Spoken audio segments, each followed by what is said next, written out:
सिंध धरती जो सुजान पुट, सिंध जे रांदीगरनि ऐं मज़लूम माण्हुनि जो तर्जुमान राह बपड़ जवानी जे ख़ूबसूरत ॾींहंनि में दिलि जे बीहण सबबि हमेशह लाइ विछड़ी वियो आहे।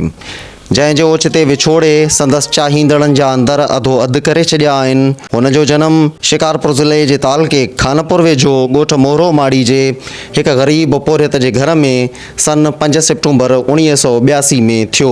पाण अञा 5 सालनि जो ई मस थियो त संदसि वालिद हिन फ़ानी दुनिया मां लाॾाणो करे वियो ऐं हुन जी तरबियत ऐं तालीम संदसि जे वॾे भाउ अली मुराद जी संभाल हेठि रही।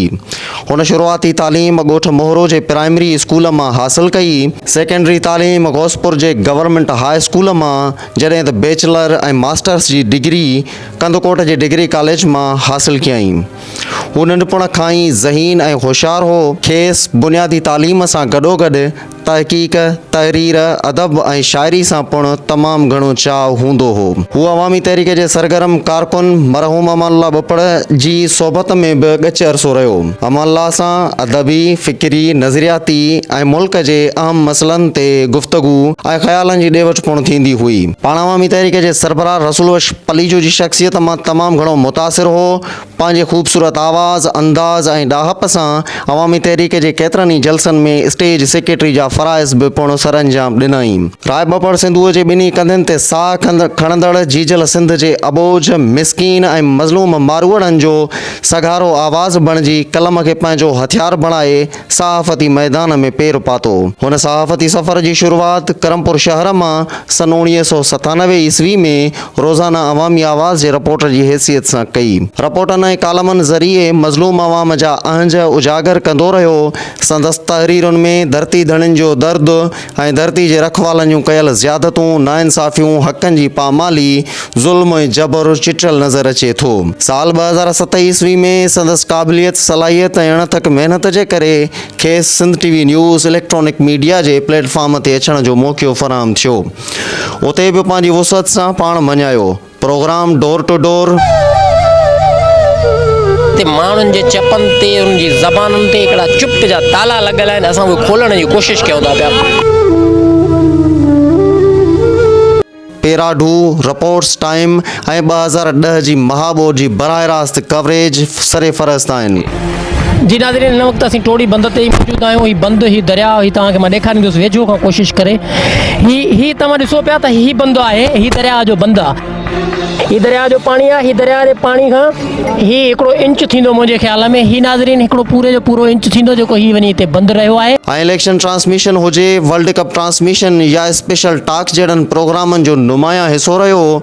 उन खां सवाइ क़बीलाई तकरार, जागीरदाराना निज़ाम, कब्ज़ा खोरी, धारियुनि जी आबादकारी, सिंध जे पाणी, तालीम, मईशत, वसीलनि, रोज़गार ऐं सिंध दुश्मन अनासरनि जहिड़नि अहम मसइलनि खे बहादुरीअ सां उजागर करण में अवल सफ़नि में अॻिरो रहियो।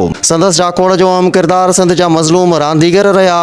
72 सालनि खां पाकिस्तान जी क़ौमी क्रिकेट टीम में सिंधी रांदीगरनि खे शामिल न करण ख़िलाफ़ राह बपड़ पाण पतोड़ींदड़ रहियो। प्रोग्राम स्पोर्ट्स बॉक्स जी मेज़बानी कंदे मुल्की ऐं गैर मुल्की रांदीगरनि खां वठी PCB जे चेयरमैननि ताईं, सिंध जे ऐवाननि खां थींदे पाकिस्तान जे ऐवाननि में अघोर निंड सुतल वज़ीरनि जूं अखियूं खोलण ताईं हर महाज़ ते सिंध जे रांदीगरनि सां थींदड़ ज़्यादतुनि ऐं नाइंसाफ़ियुनि जो केस लड़ंदो रहियो। स्पोर्ट्स जे हवाले सां साईं सिराज दुरानी साहब जन बि हिते बीठा आहिनि ऐं ख़ुशकिस्मती सां हुन साॻे ई ज़िले सां मुंहिंजो बि वास्तो आहे। पर 72 साल थी चुका आहिनि, हिकिड़ो बि सिंधी क्रिकेटर असांजी क़ौमी टीम में शामिल थी न थियो। असांजी सिंध जा खोड़ी खोड़ी जा बहितरीन रांदीगर आहिनि, पर हिकिड़े बि रांदीगर खे क़ौमी टीम में शामिल न कयो वियो आहे। अहिड़े नमूने मंझवटी आहे। हाकी जे हवाले सां ॾाढो जाम आहे, ॿिया इलाइक़ा आहिनि जिथे किथे असांजा रांदीगर मौजूदु आहिनि। असांजा जेको आहे सो मल जा जेके रांदीगर आहिनि तमामु वॾे पैमाने ते जेकर उन्हनि जी सपोर्ट कई वञे त उहे अॻिते अची सघनि था। मां तक़रीबन 10 सालनि खां वठी सिंध हुकूमत खे ख़ासि तौर इन तरफ़ जेको आहे रांदियुनि जी तरफ़ ध्यानु छिकाईंदो रहियो आहियां। ऐं अॼु बि साईं जन जी आॾो मां साॻियो ई अर्ज़ु रखां थो त ॿेली सिंध जी वारसी कयो, सिंधी नौजवाननि जी वारसी कयो, सिंधी रांदीगरनि जी वारसी कयो। महिरबानी।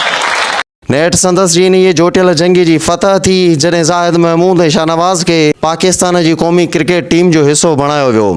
संदसि चहिरे ते मुखड़ियुनि जीअं टिड़ंदड़ मुर्क इहो बयानु करे रही हुई त हीअ मुंहिंजी न पर सिंध जीजल जी फतह आहे। न फ़क़त क्रिकेट पर सिंधु माथिरी जे क़दीम आसारनि जी तहज़ीब मां जनम वठंदड़ सिंध धरतीअ जी क़ौमी रांदि मल्ल जेका मुंझारे जो शिकार बणिजी पुठ ते पइजी चुकी हुई, तंहिंखे हथी वठाइण लाइ सिंध टीवी न्यूज़ जे प्लेटफॉर्म तां हिकु आलीशान इवेंट शेरे सिंध जे उनवान हेठि मुनक़िद कराए महिराण जे मल्ल पहलवाननि ऐं मलाखिड़े खे भिटाई जी भूमि में नए सिर पज़ीराई हासिल कराई। संदसि मन में हमेशह धरती धणियुनि जी तात रहंदी हुई। हू बिना कंहिं फ़र्क़ जे सांगीड़नि जे सूरनि खे निर्वार करे इंसाफ़ ॾियारण लाइ जाखोड़ींदड़ रहियो। संदसि रवैयो हर हिक सां पंहिंजाइप वारो, माठीणो ऐं मोहबत भरियो रहियो।